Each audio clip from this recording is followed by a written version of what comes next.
ये देखिए दोस्तों, जो बोट कोलकाता दिल्ली में था अब अपना बिहार में भी आ चुका है दोस्तों। और इसी बोट से हम लोग घूमने जाते हैं दोस्तों। इसका मात्र टिकट 350 रुपये है और काफ़ी ही इंजॉयबल है दोस्तों। इस पर हम लोग बर्थडे पार्टी और बहुत सारा सेलिब्रेशन भी मना सकते हैं दोस्तों। काफ़ी ही खूबसूरत है, गंगा नदी के बीच में।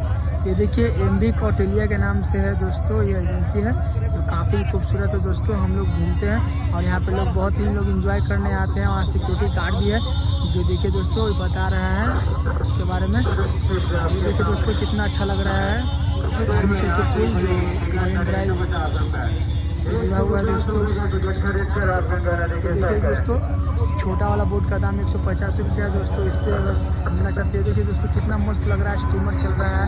अब कोलकाता की तरफ पटना में एंजॉय कर सकते हैं दोस्तों। और हम एंजॉय करने हैं दोस्तों, आप लोग भी आइए, प्लेस घूमिए और एंजॉय कीजिए।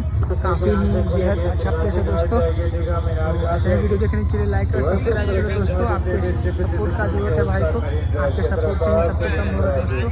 Love you all, thank you.